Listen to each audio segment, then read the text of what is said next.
اچھا یا برا خواب آئے یا اچانک آنکھ کھل جائے تو کیا کریں؟ خواب جو ہے اللہ کے رسول صلی اللہ علیہ وسلم کا فرمان ہے، الرؤیا الصالحہ من اللہ، اچھے خواب اللہ کی طرف سے، اور رؤیا السوء من الشیطان، اور برے خواب شیطان کی طرف سے۔ جب بھی کسی کو برا خواب آتا ہے تو اس کو کیا کرنا چاہیے، اور جب اچھا خواب آتا ہے تو اس کو کیا کرنا چاہیے؟ اچھا خواب آئے تو حدیث کہتی ہے لا تقص الا علی عالم او مصلح، جو اصلاح کرنا چاہتا ہے، جو عالم ہے اس کو بتاؤ، عام شخص کو نہ بتاؤ۔ برا خواب آئے تو کیا کرنا چاہیے؟ خواب کے جب بیداری ہو بائیں طرف منہ کر کے 3 مرتبہ دھتکارو اور اعوذ باللہ من الشیطان الرجیم پڑھو، اور اللہ کی دی ہوئی توفیق سے صدقہ کر دو۔ اصل میں جو اچھا خواب ہے یہ ہوتا ہے اللہ کی طرف سے، اور برا خواب شیطان کی طرف سے۔ اور کچھ اضغاث و احلام ہوتے ہیں، سارا دن جو انسان نے دیکھا، اور اگر اس کے اسٹمک میں کوئی پرابلم بن گئی تو وہی ساری باتیں رات کو عہد کر آتی ہیں۔ وہ بندہ سمجھتا ہے خواب آ رہی، وہ خواب نہیں آ رہی، وہ پوری جو ویڈیو اس نے سارا دن بنائی اپنی آنکھوں سے وہ دوبارہ چل پڑی ہے۔ اسی کے مختلف سین میں ایسی تبدیلی ہو جاتی ہے کہ وہ انسان سمجھتا ہے شاید خواب آ رہی ہے۔ اسی لیے اللہ کے رسول صلی اللہ علیہ وسلم نے یہ حکم دیا تھا جب کوئی کھانا کھائے تو اپنی انگلیوں کو اچھی طرح چاٹ لے، فَلْيَلْعَقَهَا أَوْ لِيُلْعَقَهَا، یا خود چاٹ لے یا چٹوا دے۔ آج اس بات کی سمجھ آئی ہے لوگوں کو، مومنوں کو تو 1400 سال پہلے سمجھ آ گئی تھی۔ اکثر بیماری جو ہے خوابوں کی یہ بیماری بھی ہے، زیادہ بیماری عورتوں کو لگتی ہے، مردوں کو کم لگتی ہے۔ ہاں مردوں کو بھی اس وقت لگتی ہے جب ان کی ذہنی ساخت عورتوں جیسی ہو جائے، سوچ کا دھارا جو ہے وہ عورتوں جیسا ہو جائے۔ وہ مرض ہے صفراوی اور سوداوی مرض۔ صفراوی اور سوداوی مرض کیا ہے؟ خواب میں سمندر نظر آ رہا ہے، ڈبکیاں کھا رہا ہے، دریا نظر آ رہا ہے، پانی میں ڈوب رہا ہے۔ سوداوی مرض یہ ہے کہ پہاڑ اور سانپ نظر آ رہے ہیں، اور اس طرح یہ ہمیشہ کسی نہ کسی کمزوری کی نشانی ہوتی ہے، جو جسمانی کمزوری ہے، کوئی خلل ہے۔ سٹمک میں ایک نہیں 20 ایسی پرابلمز پیدا ہو جاتی ہیں، اور اگر آپ محسوس نہ کریں تو اس کا ایک ذریعہ بھی بتا دیتا ہوں کہ یہ علاج کرنے کے ساتھ ساتھ ایک اور پہلو بھی اختیار کرنا چاہیے۔ اللہ کے رسول نے فرمایا تھا کھانا کھانے کے بعد اپنے دائیں ہاتھ کی انگلیوں کو چاٹ لیا کرو۔ اگر عورت یہ کام کر لیتی ہے زندگی بھر صفراوی سوداوی سے مرض نہیں لگتی۔ آج جو نیو سرچ آئی ہے، اب یہ ریسرچ نے بتایا ہے کہ انگلیاں جب انسان چاٹتا ہے تو اللہ تعالیٰ نے ایسے اس میں کیمیکلز رکھے ہیں فطرتی طور پر کہ صفراوی اور سوداوی مرض نہیں لگتی۔ لیکن یہ چیز پیدا کیوں ہوتی ہے؟ 3 مسئلے ایسے ہیں جس کو امت سمجھ نہیں رہی۔ پہلا مسئلہ، کیا کریں جی، بیوی اور خاوند کی محبت نہیں رہی۔ دوسرا مسئلہ، یہ مرد جو ہے اکیلا اکیلا رہنا پسند کرتا ہے، ایسے جیسے اسے پرواہ ہی نہیں ہے۔ تیسرا، سٹمک ٹھیک ہی نہیں ہوتا، ہر وقت اس میں پرابلمز ہی کریٹ ہوتی رہتی ہیں۔ کبھی کسی نے غور نہیں کیا کہ بیماری تو اللہ کی طرف سے ہوتی، لیکن اس کا سبب کیا ہے؟ مختلف اسباب میں سے ایک سبب یہ بھی ہے، سلف صالحین کی بیویاں اپنے ہاتھ سے کھانا پکا کے دیتی، وہ کھانا جب خامد کھاتا تو اس پکے ہوئے کھانے میں ہاتھ کی بھی کوئی تاثیر ہوتی ہے کہ نہیں ہوتی؟ تو محبت پیدا ہوتی ہے۔ آج جب وہ کھانا کھائے گا میریٹ میں تو اس کی محبت میریٹ سے ہوگی، بیوی سے تو نہیں ہوگی۔ دوسری بات، بیوی تو آپ کے سامنے ہے، وضو کرتی ہے، نماز پڑھتی ہے، ذکر کرتی ہے، اس کے کھانے میں برکت بھی ہوگی۔ لیکن جہاں سے آپ کھانا کھا رہے ہیں آپ کو کیا پتہ وہ مسلمان بھی ہے کہ نہیں ہے؟ اس نے کبھی وضو کیا ہے کہ نہیں کیا؟ اس وجہ سے یہ بیماریاں جو ہیں وہ غلبہ پاتی ہیں۔ اور تیسری بات یہ ہے کہ مرد اکیلا اکیلا کیوں رہتا ہے؟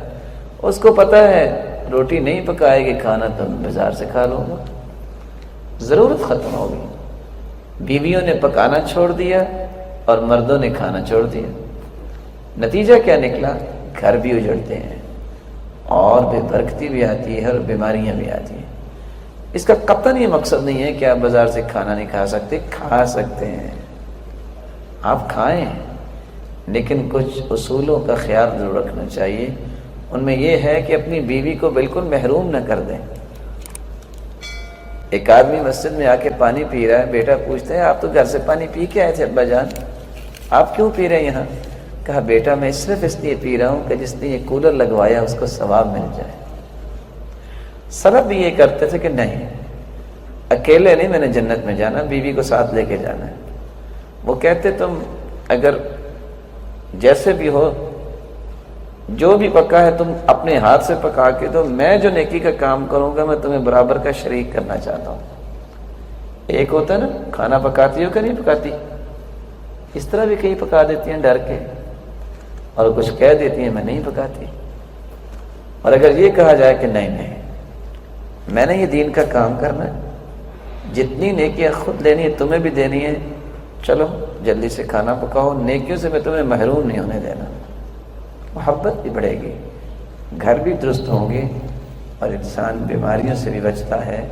تو بات خوابوں کی کر رہے تھے، بس اوقات سارے دن کی کہانی ہی انسان کو رات کو ایک نئی شیپ میں مل جاتی ہے اور انسان سمجھتا ہے کہ یہ خواب ہے۔ جتنا انسان سچا ہوتا ہے اتنے اس کے خواب بھی سچے ہوتے ہیں، یہ بڑی مہم بات ہے۔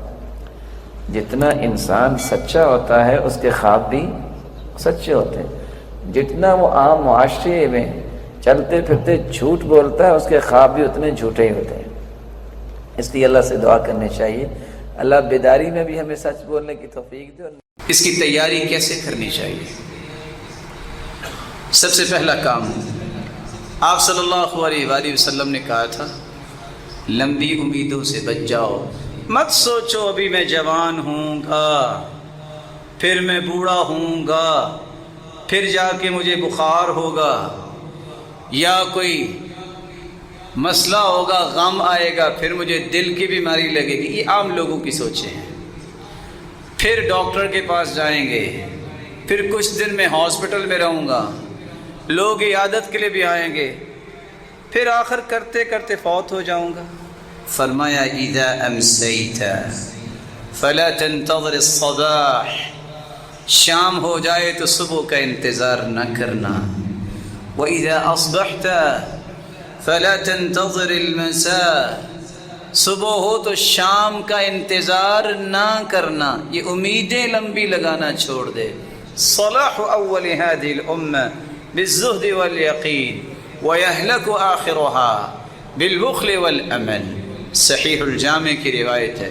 اور دوسری روایت نجا اول هذه الامة بالزہد والیقین، پہلے لوگوں کو نجات ملی، ان کی اصلاح کا راز یہ تھا ان کے اندر یقین تھا، اللہ کی ذات پر بھی، قرآن پر بھی، آخرت پر بھی، موت پر بھی، اور ان کے اندر زہد تھا۔ زہد یہ ہے ہر وہ چیز جو اللہ کی راہ میں رکاوٹ بنے اس کو چھوڑ دینا۔ ان کے اندر تقویٰ تھا، اور امام بغوی رحمۃ اللہ علیہ نے تقوی کی عجیب تعریف کی۔ فرمایا تقویٰ یہ ہے جب تک انسان اپنے آپ سے دوسروں کو افضل نہیں مانتا وہ متقی بن ہی نہیں سکتا۔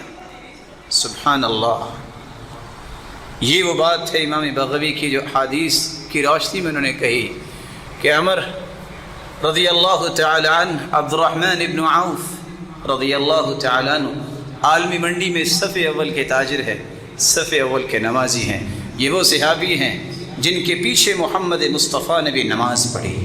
جب آپ سلوک کروانے گئے اور سلوک کرواتے کرواتے لیٹ ہو گئے تو عبد الرحمن بن عوف نماز پڑھا رہے تھے، اور اللہ کے رسول صلی اللہ علیہ وسلم آ کے ملے، اور جو رکعتیں دو رہ گئی تھی آپ نے بعد میں پڑھی۔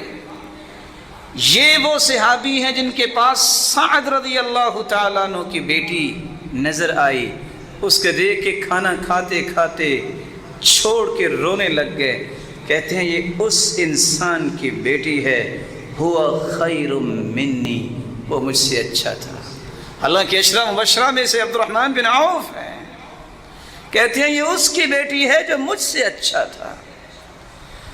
رسول اللہ صلی اللہ علیہ وآلہ وسلم نے اسے فرمایا جب صبح کرو تو شام کا انتظار نہ کرو، شام کرو تو صبح کا انتظار نہ کرو. لمبی امیدیں یہ امت کے آخری لوگوں کو ہلاک کر دیں گی اور بخل ہلاک کر دے گا.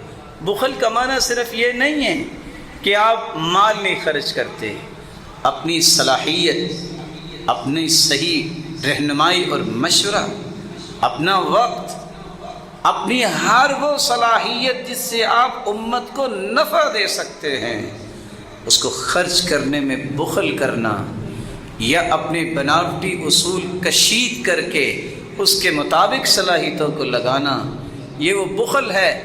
مال کا بخل اتنا خطرناک ہے کہ قیامت کو وہ گنجا سانپ بن جائے گا.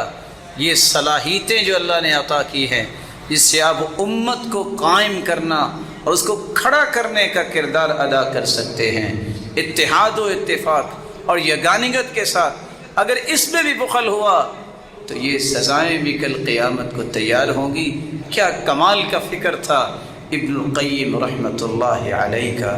وہ کہا کرتے تھے مال کا بخل جو ہے وہ تو وہ کر سکتے ہیں جن کے پاس مال ہو، لیکن مال امیروں کے پاس ہوتا ہے. صلاحیت کا بخل جو ہے یہ غریب بھی کرتے ہیں، کیونکہ اکثر غریب لوگ زیادہ صلاحیتوں والے ہوتے ہیں. اور جتنا بھی دیکھا گیا ہے کہ بڑے بڑے کام ان لوگوں نے کیے ہیں جو پیسے کے پیچھے نہیں گئے.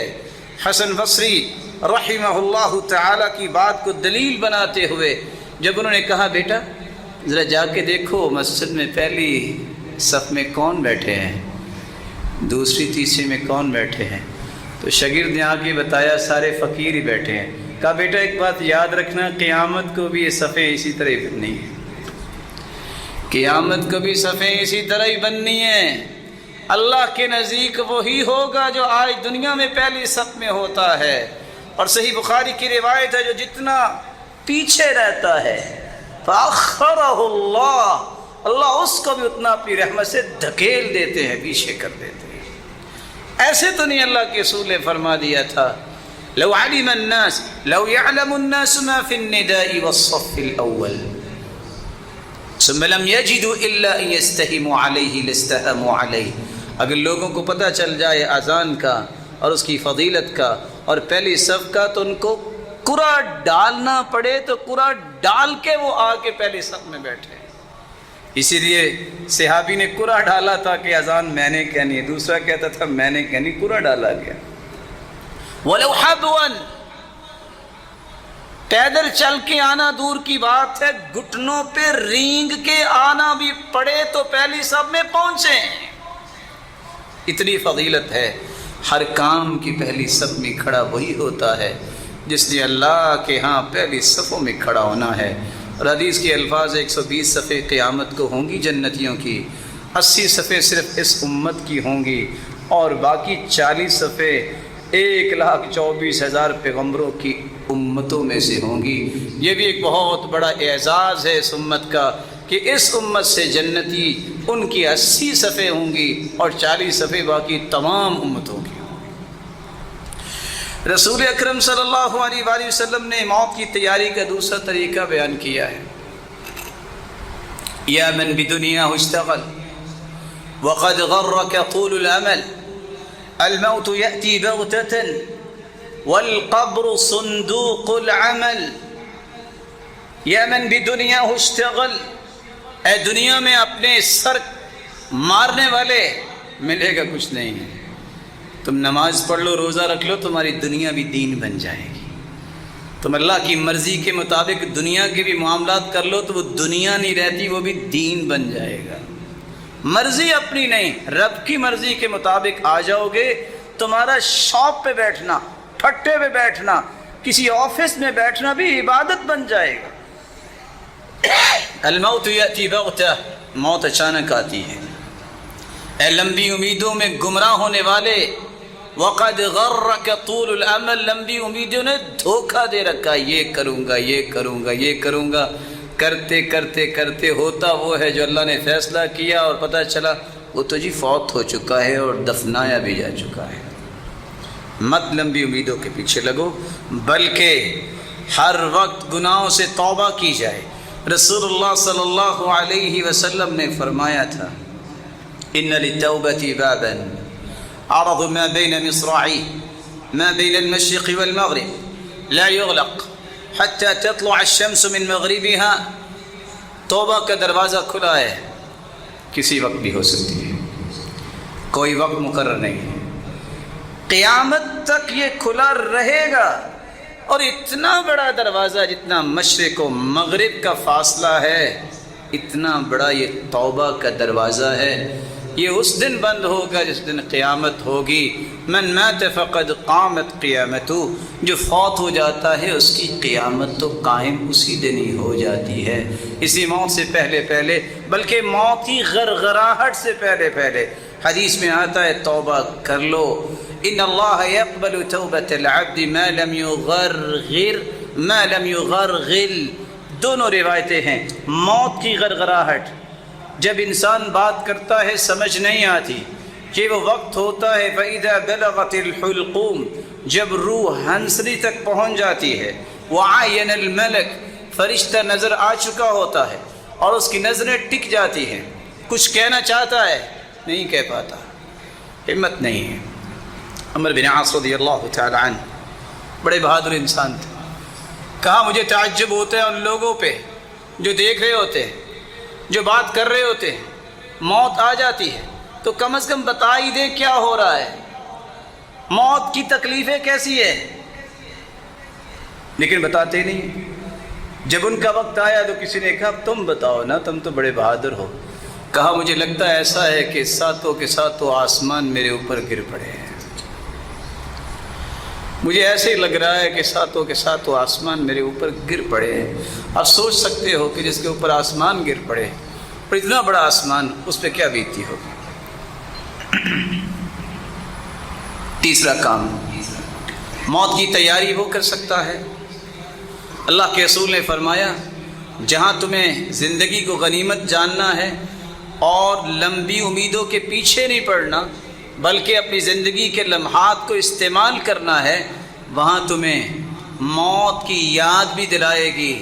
جنازے پڑھو گے، قبرستان میں جاؤ گے کسی کو دفنانے، قبروں کی زیارت پہ جاؤ گے کہ ہمیں سبق ملے، کبھی قبرستان کا چکر لگا دیکھنا۔ کچھ لوگوں کے یہ جھگڑے کہ بس یہ ہوا وہ ہوا، آپ قبرستان میں چکر لگائیں، کوئی جھگڑا نہیں، کوئی اونچی آواز سے نہیں بولتا۔ تھے بڑے بڑے جابر، لیکن ان کی یہ جابری کو اس جبروتیت والے نے اس طرح توڑ دیا کہ مٹی میں مٹی ہو چکے ہیں۔ اس لیے کبھی قبرستان کا چکر بھی لگانا چاہیے۔ کیا ملتا ہے؟ فَإِنَّهَا تُذَكِّرُ الْآخِرَةَ۔ مسلمانوں، میں نے تمہیں پہلے قبروں کی زیارت سے منع کیا تھا، قبرستان نہ جانا ابتدائی اسلام میں، بعد میں اجازت دی تو 5 کاموں کے لیے کہا، اس لیے جاؤ تذکر الآخرہ، تمہیں آخرت یاد کروائے گی۔ جامع ترمذی کی روایت ہے 1053۔ دوسرا، تم جب قبرستان کا چکر لگاؤ گے تو ہوگا کیا؟ ترق القلب، جب تم قبریں دیکھو گے اچھا یہ بھی تھا یہ بھی تھا، تمہارے دل نرم ہوں گے۔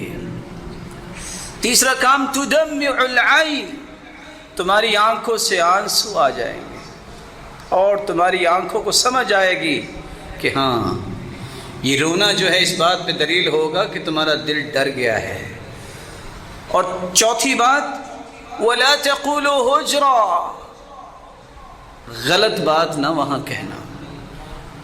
اور اگلی روایت کے الفاظ ہیں وَلَا تَقُولُوا مَا يُسْخِطُ الرَّبِّ، ایسی ہر بات سے بچ جانا جس سے رب کی ناراضگی ہو۔ اور بعض آثار میں جس میں علماء نے کلام بھی کی ہے، تزہد الدنیا، انسان کی دنیا کی رغبت دور کرتی ہے۔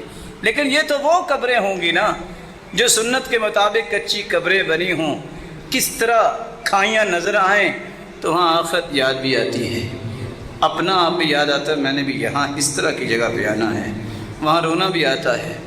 اور جہاں قیامت کی نشانی کا ظہور ہو چکا ہو، حدیث میں آتا ہے لا تقوم الساعة حتى تضطرب آلیات نساء دوس، دوس قبیلے کی عورتیں رقص کریں گی، اس وقت تک قیامت نہیں آئے گی۔ اور کہاں کریں گی؟ حول ذی الخلصہ، ذو الخلصہ بت جو بنا ہوا ہے اس کے پاس رقص کریں گی۔ آج بڑے بڑے قبے اور بڑے بڑے دربار اور وہاں رقص بھی ہوتا ہے، شاید کہ گھروں میں اتنا مہنگا پتھر لگانا نصیب نہیں ہوتا، جہاں شریعت کی مخالفت کرتے ہوئے وہاں پتھر لگائے جاتے ہیں، وہاں کیسے موت یاد آتی ہے، وہاں کیسے آنسو آتے ہیں، وہاں کیسے آخرت یاد آئے گی؟ وہاں تو ایسا سلسلہ نہیں ہو سکتا، وہ تو کھائیاں نظر آئیں گی۔ نہا رسول اللہ صلی اللہ علیہ وسلم ان تجسس القبور وان یبنى علیها وان یکتب علیها وان توطى، اللہ کے رسول نے پختہ قبر بنانے سے بھی منع کیا، اس کے اوپر بلڈنگ بنانا، اس کے اوپر تعمیر کرنا، کوئی دربار کی شکل اس طرح کی کوئی بھی ایسی شکل دینا، اس سے بھی منع کیا ہے، کتبے لکھ لکھ کے لگانا اس سے بھی منع کیا ہے، اور قبروں کی بے حرمتی سے بھی منع کیا ہے کہ انسان بھی چڑھا پھرے اور جانوروں کو بھی چھوڑ دے، پرواہ نہ کرے، قبروں کی حرمتی سے بھی منع کیا۔ چوتھا طریقہ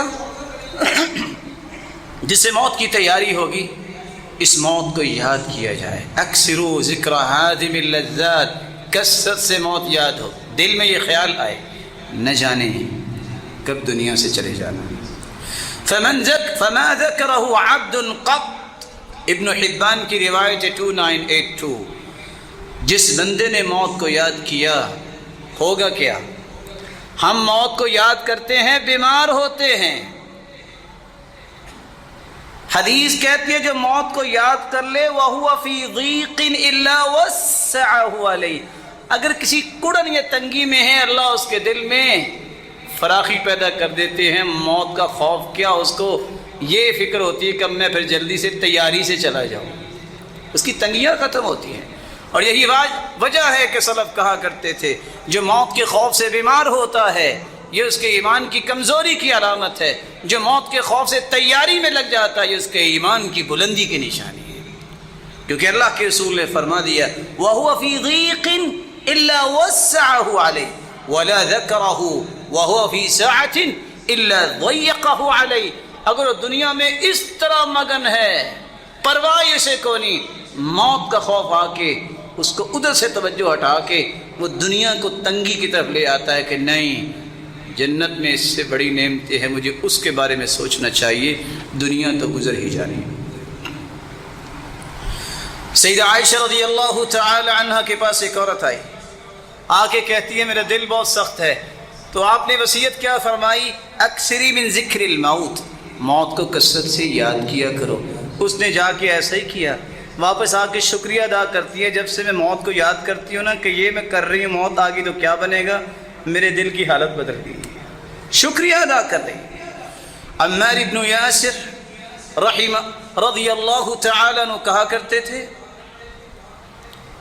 موت کو یاد وہ کرتا ہے اس کی نشانی یہ ہے کفا بالموت واعظا وکفا بالیقین غنا وکفا بالعبادت شغلا، موت یہ سب سے بڑا نصیحت کا پہلو ہے جو اسے اختیار کر لے، یقین یہ ہے کہ وہ مستغنی ہو جائے دنیا سے، ہوگا میرے رب کے حکم سے، دنیا کی کوئی طاقت میرا نہ بھلا کر سکتی ہے نہ نقصان کر سکتی ہے، میرے رب کا فیصلہ ہوگا۔ وَكَفَى بِالْعِبَادَةِ شُغْلًا، اور سب سے بہترین عبادت، سب سے بہترین مشغولیت انسان کی یہ ہے کہ وہ اللہ کی عبادت میں رہے۔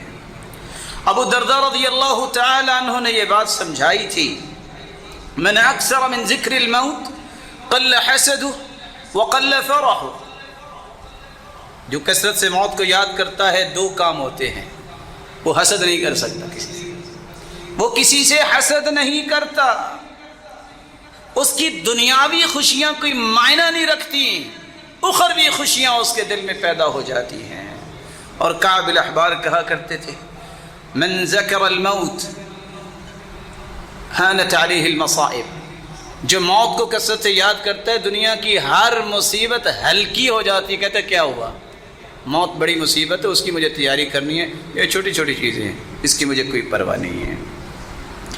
حسن بصری رحمہ اللہ تعالی فرمایا کرتے تھے وَمَا أَلْزَمَ عَبْدٌ قَلْبَهُ ذِكْرَ الْمَوْتِ إِلَّا صَغُرَتِ الدُّنْيَا عَلَيْهِ وَهَانَ عَلَيْهِ جَمِيعُ مَا فِيهَا، جو کثرت سے موت کو یاد کرتا ہے اس کے سامنے دنیا بہت چھوٹی ہو جاتی، دنیا کی پرواہ چھوڑ دیتا ہے۔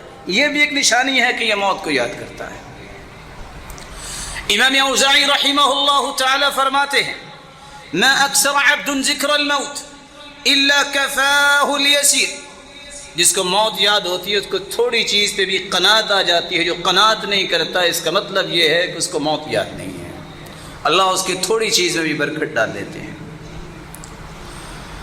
دقاق بیان کرتے ہیں من اکثر ذکر الموت اکرم بثلاث، جو موت کو یاد کرتا ہے اسے 3 انعام اللہ دنیا میں دے دیتے ہیں۔ پہلا انعام تعجیل التوبہ، وہ جلدی سے اپنے گناہوں کی توبہ کر لیتا ہے۔ وترک الرضا بالکفاف والتکاسل فی العبادہ، عبادت میں سستی چھوڑ دیتا ہے، یہ اللہ اسے انعام دیتے ہیں۔ اور وترک الرضا بالکفاف، اس کو برابر برابر بھی نہ ملے وہ پھر بھی راضی ہے۔ اللہ کے رسول نے فرمایا تھا نا کہ اللہ مجھے اتنا رزق ضرور دے کہ میں کسی کے سامنے ہاتھ نہ پھیلاؤں، یہ دعا سکھائی امت کو۔ اور ساتھ یہ فرمایا وَقَدْ أَفْلَحَ مَنْ رُزِقَ كَفَافًا، جس کو برابر برابر رزق دیا گیا، نہ اتنا زیادہ کہ وہ طغیانی میں آ جائے، نہ اتنا کم کہ لوگوں کے سامنے ہاتھ پھیلائے، یہ کامیاب ہو گیا ہے۔ اور یہاں بیان کر رہے ہیں کہ اگر برابری بھی نہیں ملی تو یہ اس پہ بھی راضی ہے، تو اس کا مطلب یہ ہے کہ یہ بندہ اللہ کی طرف انعام یافتہ ہے اور موت کو یاد کرتا ہے۔ اور ساتھ کیا فرمایا تعجیل التوبہ، توبہ میں جلدی کرتا ہے۔ قناعت القلب، دل کی قناعت اسے نصیب ہو جاتی ہے۔ نشاط العبادہ، عبادت میں ہر وقت جو ہے قوت کے ساتھ لگتا ہے۔ ومن نسی عوقب بثلاث، اور جو موت کو بھول جاتا ہے اس کے اندر 3 برائیاں پیدا ہو جاتی ہیں۔ تسویف التوبہ، کہتا ہے توبہ کر ہی لیں گے کوئی بات نہیں۔ والتکاسل فی العبادہ، اور عبادت میں سست ہو جاتا ہے۔ وترک الرضا، اور اللہ نے جو کچھ دیا ہے اس پہ راضی ہوتا ہی نہیں۔ یہ 3 علامتیں اس کے اندر پیدا ہوتی ہیں کہ یہ موت کو یاد نہیں کرتا۔ رسول اللہ صلی اللہ علیہ وآلہ وسلم نے 5واں طریقہ بیان کیا ہے کہ آخرت کی اور موت کی تیاری کیسے ہوگی۔ موت کی سختیوں کو بھی یاد کرو۔ آپ صلی اللہ علیہ وسلم اپنے آخری وقت میں اپنا ہاتھ مبارک پیالے میں ڈالتے اور پانی میں بھگو کے اپنے چہرہ انور پہ لگاتے اور کہتے ان للموت سکرات، ان للموت سکرات، موت کی سختیاں ہیں۔ اور آپ کثرت سے پڑھ رہے تھے لا الہ الا اللہ، اللہ ذو الجلال کی توحید کو بیان کر رہے تھے۔ اور آپ نے اس طرح ہاتھ ہی اٹھایا تھا اللہم بالرفیق الاعلی، ہاتھ اٹھا اللہ کے پاس چلے گئے، ہاتھ اسی طرح ہی مائل ہو گیا، نیچے آ گیا۔ صحیح بخاری کی روایت 449 یہ بتاتی ہے کہ موت کی سختیاں ہیں۔ اور یہاں یہ بات بھی سمجھنا ضروری ہے، سیدہ عائشہ کہا کرتی تھی ہم سنتے تھے کہ لوگ کہتے ہیں موت کے وقت پریشانی آتی ہے شاید گناہوں کی وجہ سے۔ میں نے اللہ کے رسول صلی اللہ علیہ وآلہ وسلم کو دیکھا تو مجھے یقین ہوا کہ نہیں، یہ اللہ کا فیصلہ ہے، کسی کو کس طرح بلا لیتا ہے، کسی کو کس طرح بلا لیتا ہے۔ گناہوں کی وجہ سے اس طرح کی چیز نہیں ہوتی، یہ اللہ جانتا ہے۔ اس لیے موت کی سختیاں جو ہیں وہ تو ہر ایک پہ وارد ہوں گی، کس طرح وارد ہوں گی وہ اللہ جانتا ہے۔ رسول اللہ صلی اللہ علیہ وآلہ وسلم کے صحابی عمر رضی اللہ تعالی عنہ جب انہوں نے کعب سے پوچھا موت کے بارے میں بتائیے، تو کہا موت کے بارے میں امیر المؤمنین مجھ سے پوچھ رہے ہو، ان الموت کغصن کثیر الشوک ادخل فی جوف رجل، وَأَخَذَتْ كُلُّ شَوْكَةٍ بِعَرَقٍ ثُمَّ جَذَبَهُ رَجُلٌ شَدِيدُ الْجَذْبِ فَأَخَذَ مَا أَخَذَ۔ انسان کے جسم میں کانٹوں سے لبریز ایک ٹہنی رکھی جائے جو اس کے جسم کے ایک ایک حصے میں کانٹا چلا جائے، پھر اس کو زور سے کھینچا جائے اور ہر ایک جسم کے حصے سے کانٹے کے ساتھ گوشت آ جائے، یہ کیفیت موت کی ہے جو کعب الاحبار نے بیان کی۔ اور روایات تو یہ بتاتی ہیں کہ جب پوچھا گیا کسی سے موت کے حوالے سے، کہا ایسے ہی ہے کہ ایک زندہ چڑیا کو آپ تپتے ایسی چیز پہ رکھ دو کہ نہ اسے موت آئے نہ وہ بھونا جا سکے، تو جو کیفیت ہوتی ہے یہی کیفیت موت کی ہے۔ لیکن اللہ عز و جلال اپنے بندوں کو وہاں بھی سکون عطا کرتے ہیں۔ کیسے عطا کرتے ہیں؟ ابھی روایت کی روشنی میں سمجھنے والی وہ بات ہے۔ اور ساتھ ہی شداد ابن اوس رضی اللہ تعالی عنہ فرمایا کرتے تھے، اگر کسی کے سر پہ آری رکھ کے 2 ٹکڑے کر دیا جائے تو کیا ہوگا؟ اس کے جسم کو کینچیوں سے کاٹ دیا جائے تو کیا ہوتا ہے؟ اس کو تپتی ہوئی ہنڈیا میں ڈال دیا جائے تو کیا ہوتا ہے؟ موت کی سختیاں بھی اس طرح ہیں۔ لیکن جس نے اعمال صالحہ کیے ہوتے ہیں، یاد رکھنا میرا رب اسے ضائع نہیں کرتا۔ رسول اکرم صلی اللہ علیہ وسلم کا فرمان صحیح بخاری میں ہے 657، من احب لقاء اللہ احب اللہ لقاءہ، جو اللہ سے ملنا پسند کرتا ہے اللہ اس سے ملنا پسند کرتے ہیں۔ اور پتہ کیسے چلتا ہے وہ اللہ سے ملنا پسند کر رہا ہے؟ جب اسے پتہ ہے کہ موت آنی ہے تو وہ سوچے میرے بہن بھائی، میری اولاد، میری اہلیہ کبھی میری وہ قدر اور خدمت اور تکریم اور عزت نہیں کر سکتے جو میرا رب میری قدر کرے گا۔ اس لیے وہ اللہ سے ملاقات کو پسند کرتا ہے، اللہ بھی اپنی اس ملاقات کو پسند کرتے ہیں تو ساتھ انعام کیا دیتے ہیں؟ وَلَكِنَّ الْمُؤْمِنِ إِذَا حَضَرَهُ الْمَوْتِ بُشِّرَ بِرِضْوَانِ اللَّهِ وَكَرَامَتِهِ فَلَيْسَ شَيْءٌ أَحَبَّ إِلَيْهِ مِمَّا أَمَامَهُ فَأَحَبَّ لِقَاءَ اللَّهِ۔ جب اللہ بندے کو دیکھتے ہیں کہ مجھے ملنا پسند کر رہا ہے، اللہ خصوصی فرشتے کے ذریعے اسے بشارت دے دیتے ہیں، خوش ہو جاؤ بندے، تم میرے انعامات کی طرف آ رہے ہو۔ وہ مسکراتا، وہ اللہ کا ذکر کرتا، پھر اللہ کے پاس جاتا ہے۔ یہ مسکراہٹیں اور یہ خوف سے دوری ہی اس بات کی دلیل ہوتی ہے کہ یہ اللہ سے ملنے کی خواہش کر رہا ہے اور اللہ اس سے ملنے کی خواہش کر رہے ہیں۔ جب وہ یہ خوشخبری سنتا ہے پھر دنیا کی ہر چیز اس کے سامنے نیچ اور ہیچ ہو جاتی ہے، وہ پرواہ ہی نہیں کرتا کون میرے پاس بیٹھا ہے اور کس کو میں چھوڑ کے جا رہا ہوں، کیونکہ اس کو اللہ کی رضوان مل گئی ہے، اللہ کی رضامندی مل گئی ہے۔ 7واں طریقہ موت کی تیاری کا یہ ہے کہ وصیت لکھ کے رکھو۔ حدیث میں آتا ہے، صحیح بخاری کی روایت ہے 2738، کسی کی 2 راتیں نہیں گزرنی چاہیے، اس کو اپنی وصیت لکھ کے رکھنی چاہیے، اور دنیا سے جاتے ہوئے اللہ کے ساتھ حسن ظن رکھنا چاہیے، میرا رب مجھے ضائع نہیں کرے گا۔ اور ساتھ آج کل تو یہ بھی کہنا چاہیے، یہ بھی ظن رکھنا چاہیے، میری اولاد کو بھی اللہ ضائع نہیں کرے گا۔ وَكَانَ أَبُوهُمَا صَالِحًا، ایک کھرب سالے لوگ مل جائیں، ایک تبع تابی نہیں بن سکتے۔ ایک کھرب تبع تابی ہو، ایک تابی نہیں بن سکتا۔ ایک تابی جو ہیں اگر ایک کھرب ہو تو ایک صحابی نہیں بن سکتے۔ ایک کھرب صحابی ہو، حالانکہ اتنے نہیں ہیں، میں سمجھانے کے لیے کہہ رہا ہوں، ایک نبی نہیں بن سکتا۔ وَكَانَ أَبُوهُمَا صَالِحًا، بندہ نیک تھا، اس کی اولاد جب یتیم ہو گئی، یتیم اس کو کہتے ہیں لا یتم بعد الحلم، بلوغت سے پہلے باپ فوت ہو جائے اس کو یتیم کہتے ہیں۔ فوت ہو گیا باپ، نیک تھا، خزانہ اس نے دیوار کے نیچے رکھا کہ میری اولاد جوان ہوگی نکالے گی، دیوار گر گئی، خطرہ لاحق ہوا کہ لوگوں کے ہاتھ میں خزانہ آئے گا۔ اللہ نے 2 پیغمبروں کو آرڈر دیا، جاؤ میرے اس نیک بندے کے بچوں کی حفاظت میں نے کرنی ہے، اس دیوار کو تم کھڑے کرو۔ موسیٰ اور خضر علیہم الصلاۃ والسلام پیغمبروں نے اس نیک بندے کی اولاد کے فیوچر کی حفاظت کے لیے اللہ نے حکم دیا اور دیوار کھڑی کر دی۔ جو بندہ نیک ہوتا ہے تو اللہ تو نبیوں کو لگا دیتے ہیں کہ تم اس میرے بندے کی نیکی کو ضائع نہیں ہونے دینا، اور میں آرڈر کر رہا ہوں کہ تم یہ دیوار بناؤ۔ رسول اللہ صلی اللہ علیہ وسلم نے فرمایا لا يموتن احدکم الا وهو يحسن الظن بالله عز وجل، جب تم میں سے کسی کو موت آئے تو اسے اللہ کے ساتھ اچھا گمان رکھنا چاہیے۔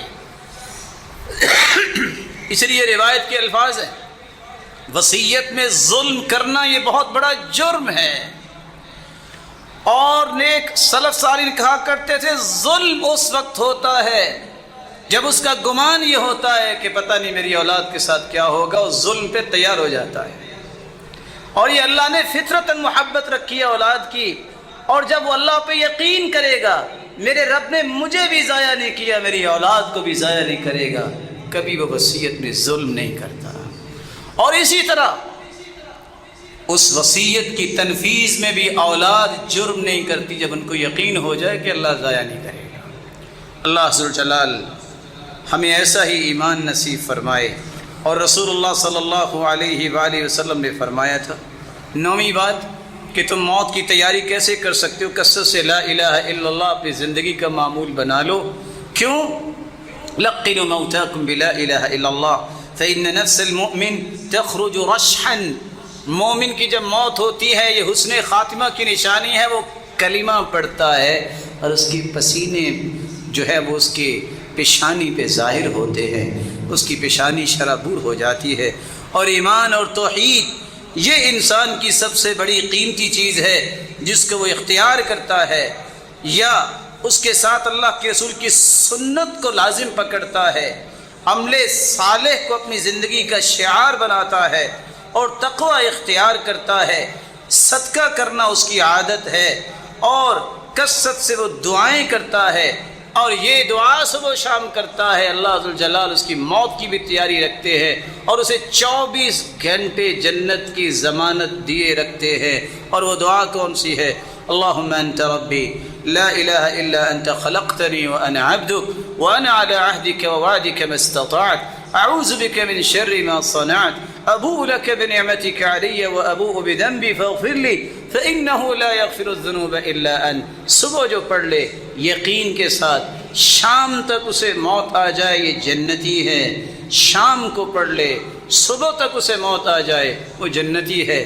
میرے بھائی جس نے صبح و شام یہ دعا پڑھ لی ہے اس کی ساری دنیا لٹ جائے ہے تو جنتی نا، کیا اس کو باقی رہ جائے گا جنت جب مل جائے گی؟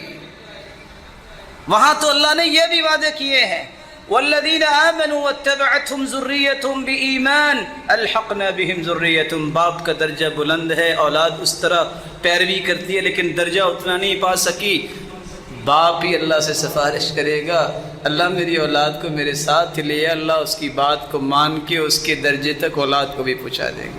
اگر اولاد نیک ہے باپ وہاں نہیں پہنچ سکا تو اللہ ان کی بات مان کے ان کے والدین کو بھی اس مقام پر پہنچا دیں گے، باقی کیا بچا ہے؟ اس لیے دنیا کی پریشانیوں سے بڑھ کے اس آخرت کی اور حسن خاتمہ کی پریشانی ہونی چاہیے۔ اللہ ذوالجلال ہمیں ایمان کی خوبصورت کیفیت میں رکھے، اور جب بلائے تو اس سے بھی خوبصورت کیفیت میں اپنے پاس بلائے۔ وآخر دعوانا